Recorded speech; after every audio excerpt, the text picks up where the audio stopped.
Ado wezonami mkpolokata akova Ewenyigba TV idakpene ho ama oba eganami egbepenkeke egba eganye ejoragbe alo yevobe Monday afternoon ta akpene ho ama wo le pamebeveta yakokpere hu ha the CEO of Ewenyigba TV akpema wo ne yiro alebe doganga so kata wom ne le la bagba jembe yakọ eve nyajojo cover ne alo epe community so kata akọkude ehu alo gakọkpede hu ha omeke gawode kaklom le eyama alo gakoko yama le miaponkosem le miapom mawu ne yira oha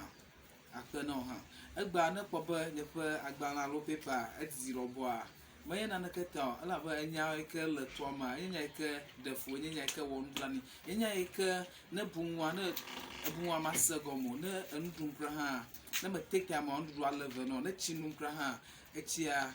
hachoko peve gagame enya no eke le fudem pa amo no bumpa enya vion mo no gomesemo enya ke eva job le Ketu North sikanya Dzodze community St Anthony obe amakuku pe part ado denku le amakuku ado pe tome abe eva be police over le amadeka deka ama ton yevo be 5 persons ye police over suspect over onyame ke va denku alo de part ado le amakuku omu aso eva nye nu ke amuno be bia nke jo afi security omu la fima alo watchman omu la fima nke jo afi le ba yinene ma enye nu ike open wa mu no gomesem because enye nu ike jojo nsi gbanto life in history mechopo mo si ha ko nka jo kafi anye be nu anaba yinene ma fiki ko part akoyi ta anye nya ika mo no madro mu no gomesem ta akoko kure hu a na mi yile ngo ha abe oyona madebe Dzodze nye amakukua the couple relative ebe a report enyamana City News alo City FM vada sene fifia imanya de kasemu na de majojon isemu ko enwa vana tamabubu valo oji le Dzodze kata enyanu ike kaka the whole Volta region ko kude Ghana to ko afisi afi ya mo no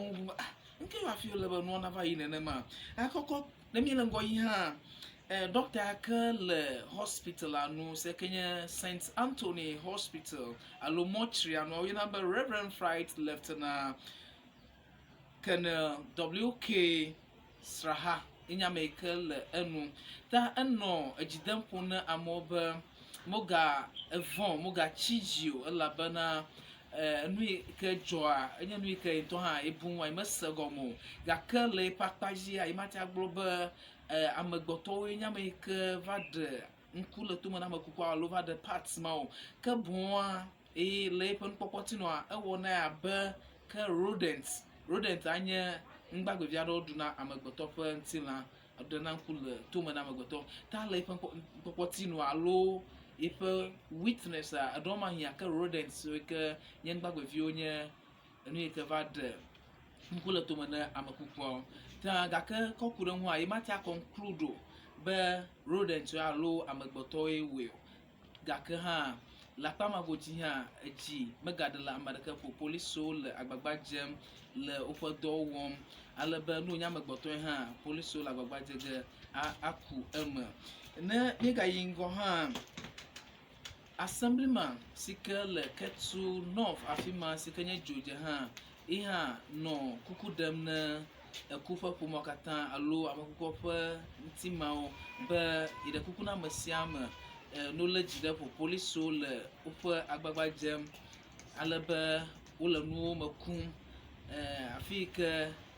enu achua no nyamegboto we ha no ganye rodent ha police so ole emakum alekeke onya ule emesege yaka hema kata mega de jide ukata kwepo muga fakonyi bo alu muga fakonyi too much let me ga ngo ha police mega ekele Ketu serve afim Ketu North Ketu North afim alu Dzodze sikenya police commander oyona be Christian Dogbache sorry inye police commander ikala ketsu no vafima Dzodze tai ha be enua enye nu ike defu pa enye nu ike khesusu pa enye nu ike ne bunwa mas egomo enye nu ike jojom zigbanto le history me alo le nti nyame ake hemakata ha ejimega de le amekuko pe relative alo pe fo kata fo ta no le jire fo alebe hehe ke government alo jidu akona police wa alo covid wa wole hemakata zanga pe skills pe experience no sianu zanga alebe wako wodo cho wakume no nyebe amegboto we ha ke ona le na ga wanya ta hemakata ha